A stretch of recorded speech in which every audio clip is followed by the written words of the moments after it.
साथियों को प्यार भरा नमस्कार। आज हम एक और पार्ट लेके आए हैं। चौथा पार्ट है यूपी स्पेशल का। जिन्होंने 3 पार्ट नहीं देखा वो चैनल पे विजिट करके देख सकते हैं। तो चलते हैं प्यारे साथियों, आज की श्रृंखला का प्रारंभ करते हैं। यूपी जीके के बहुत ज़बरदस्त क्वेश्चन है, इसके लिए आप चैनल से जुड़े रहें। आपका यूपी स्पेशल या कोई भी जीके हो, आपकी समस्या आज से खत्म होने वाली है। तो आज की श्रृंखला पहला क्वेश्चन है, पृथ्वी का पर्यायवाची क्या है? पृथ्वी का पर्यायवाची शब्द है इनमें से रत्नगर्भा है या स्वर्णमयी है या वसुपति या हिरण्यगर्भा है। तो इसका उत्तर क्या हो जाएगा? रत्नगर्भा पृथ्वी का पर्यायवाची है। पृथ्वी का पर्यायवाची अवनी भी है, धरा भी है। चलते हैं नेक्स्ट। भाषा शब्द संस्कृत की किस धातु से लिया गया है? भाषा शब्द भाष्य से भाष्य या भाष्य या भाष्य, तो ये वाला सा संस्कृत यानी भाष्य से लिया गया है। कौन सा धातु? तरुण का विपरीतार्थक क्या है? तरुण मंद, वृद्ध, सुस्त। तरुण मतलब होता है तीव्र, तो इसका क्या हो जाएगा आप साथियों? तरुण का अर्थ होता है बचपना, तो और क्या हो जाएगा इसका? वृद्ध हो जाएगा। चलते हैं नेक्स्ट देख लेते हैं। इनमें से कौन सी विपरीतार्थक शब्द पतझड़ का अर्थ है? पतझड़ वसंत, शीतल, सर्दी या विस्तार। तो इसका अर्थ क्या हो जाएगा आप बताएंगे? बसंत जो होता है पतझड़ का विपरीतार्थक शब्द है। ग्रीस में कौन सा संधि है? ग्रीस में तो इसमें गुण संधि, दीर्घ संधि, वृद्धि संधि या आयत संधि। तो इसका उत्तर क्या हो जाएगा प्यारे साथियों? इसका दीर्घ संधि। हमने कहा था जहां पर बीच में क्या हो? बड़ा आ दिखे, बीच में क्या दिखे? बड़ी ई का मात्रा दिखे, या क्या दिखे? बड़ा ऊ दिखे, वहां पर कौन सी संधि हो जाती है? वहां पर क्या हो? दीर्घ संधि हो जाएगी। चलते हैं नेक्स्ट देख लेते हैं। निम्न में से अल्प प्राण कौन सा? अल्प प्राण छोटा बड़ा यानी सभी स्वर, कोई भी अल्पप्राण या महाप्राण नहीं होते, आपको बता दूं। काभा, काघा या ताधा। तो इसका उत्तर क्या हो जाएगा आपको बता दूं। अल्पप्राण क्या होते हैं? 1, 3 और 5, किसी भी वर्ग के 1 पट 3 पट कैसे याद करेंगे? और जो बचे 2 और 4 क्या होते हैं? ये महाप्राण। आ से अल्पप्राण, देखिए अल्पप्राण वर्णमाला आ पहले आता है, और वैसे नंबर के संख्या में सबसे पहले क्या होता है? 1 आता है। तो ऐसे याद करिए 1, 3, 5। आज के बाद 1, 3, 5 तो सब रट लेते हैं, और 2, 4। लेकिन ये बाद में कंफ्यूज कि अल्पप्राण वाले कहते हैं कि महाप्राण, लेकिन आज से आपको कंफ्यूजन दूर। याद से देखिए, ये पहले आता है, और संख्या वाले सीरीज में भी पहले 1, 3, 5 आता है, 1 आता है। तो आप ऐसे करके कोरिलेट कर सकते हैं। 1, 3, 5, 2, 4। 2, 4 क्या होते हैं? दूसरा और चौथा क्या होता है? महाप्राण होता है। चलते हैं नेक्स्ट क्वेश्चन देख लेते हैं। इनमें से कौन सा शब्द शुद्ध है? कौन सा शब्द शुद्ध है? भस्म है, हिंदू है, चिन्ह है, प्राण है। तो इसका उत्तर क्या हो जाएगा आपका? प्राण है। प्राण क्या है आपको बता दूं? शुद्ध शब्द है, और सभी क्या है? हिंदू, गलत है। निम्नलिखित में से कौन सा अशुद्ध शब्द है? कलश है, पूर्ण है, रसायन है या कल्याण है। तो इसका उत्तर क्या हो जाएगा आप बताइए? इसका उत्तर हो जाएगा पूर्ण जो है अशुद्ध शब्द है। पूर्ण कैसे लिखा जाएगा? तो पूर्ण ऐसे लिखा जाएगा। चलते हैं। इनमें से कौन सी युग्म शब्द गलत है? नशा, मद, नशा का मद, निशान का चिन्ह, नगर का शहर, नारी का स्त्री। तो इसका उत्तर क्या हो जाएगा प्यारे साथियों?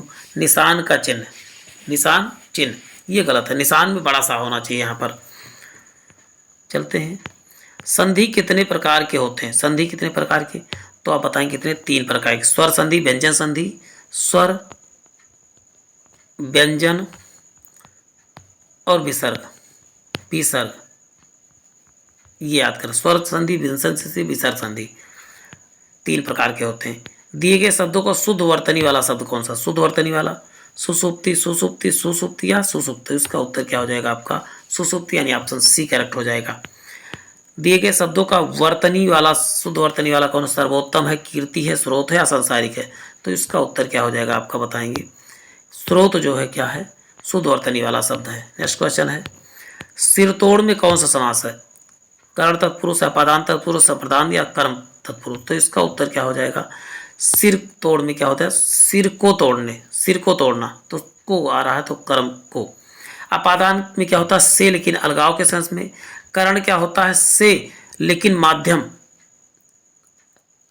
और जबकि संप्रदान में क्या होता है? को के लिए होता है, यहाँ पर किसी के देने के भाव में होता है संप्रदान कारक, दान देने के भाव कह सकते हैं। महात्मा में कौन सा समास है? तो तत्पुरुष है, अव्ययी भाव समास है, या बहुव्रीहि समास या कर्मधारय समास।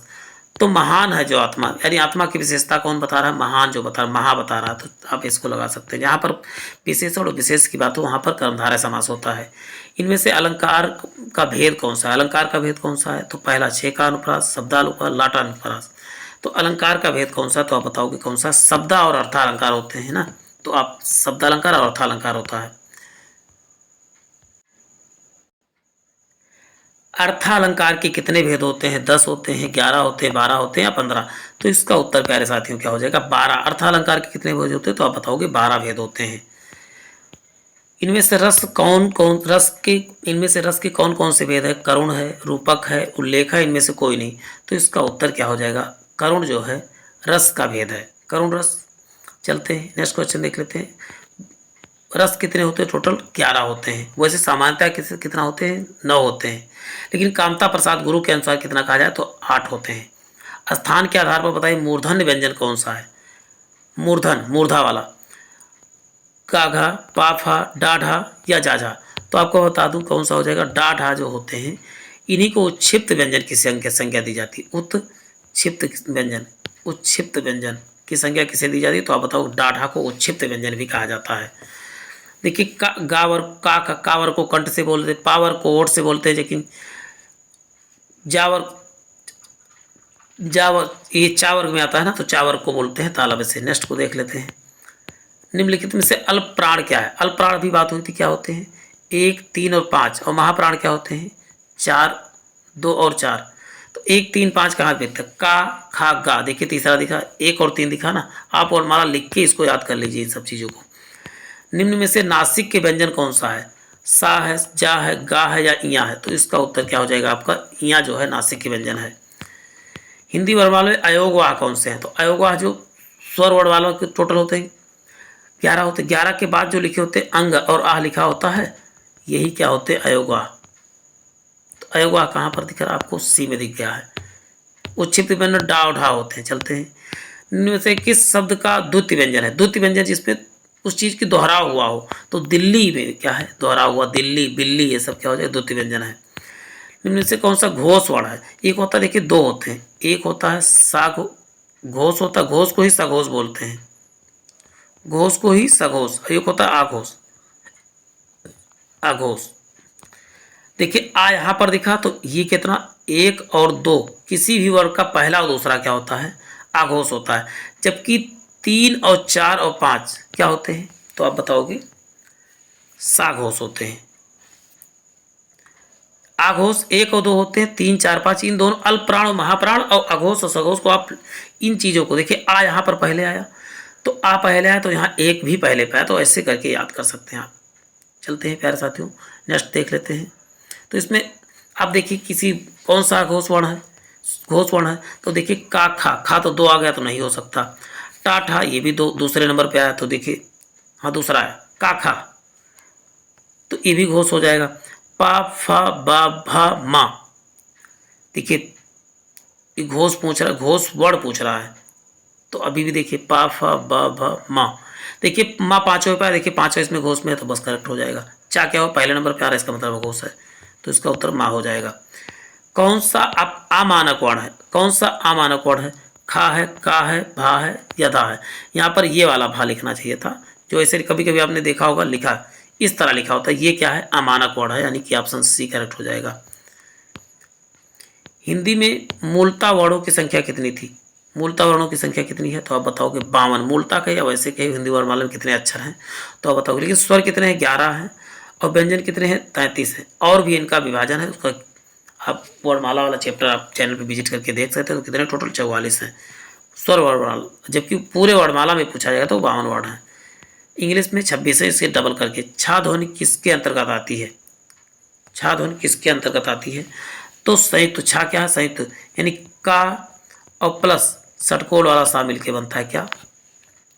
छात्र, संयुक्त ध्वनि है। चलते हैं। ज्ञा किस वर्ण का संयोग से बनता है? तो ज्ञा जो होता है जा और प्लस इया से मिलके क्या बनता है? तो बताओगे जा बनता है। अघोष वर्ण, अघोष अभी बात हुई है। घोष, अघोष घोष क्या होता है? तो बताओ 3, 4, 5। और आघोष क्या होता है? तो क्या बताएंगे, 1 और 2। अब देख अघोष पूछा गया तो पहला और दूसरा किसी भी वर्ग का पहला, देखिए सा नहीं होगा, यारा लावा सा, छोटा बड़ा, देखिए सभी स्वर क्या होते हैं, आप बताएं, सभी स्वर सघोष होते हैं, सभी स्वर सघोष। चाछा जाझा, देखिए चा छा जाझा, चा से पहला दूसरा होने, चा छा जा ये जा नहीं होगा अघोष। यारा लाव, तो इसका उत्तर आप क्या बताएंगे, इसका उत्तर सा। देखिए यारा लावा, या रा लावा, सभी अंतस्थ व्यंजन क्या होते हैं, तो आप बताओगे सभी अंतस्थ, आ से अंत्यस्थ, आ से अघोष, ऐसे आप करें। सभी अंतस्थ, यारा लावा क्या होते हैं, तो अंतस्थ व्यंजन होते हैं, अंतस्थ व्यंजन। सभी अंतस्थ व्यंजन क्या होते हैं, तो आप बताओगे अघोष होते हैं। तो वर्ग वाले तो आपने याद ही कर लिया है। तो अब सभी अंतस्थ व्यंजन क्या होते हैं, तो आप बताओगे अघोष होते हैं। या तथा वा को अर्ध स्वर कहा जाता है, या तथा वा को क्या बोलते हैं, अर्ध स्वर। या का उच्चारण स्थान क्या होता है, तो तालु होता है, और रा का उच्चारण स्थान मूर्धा होता है।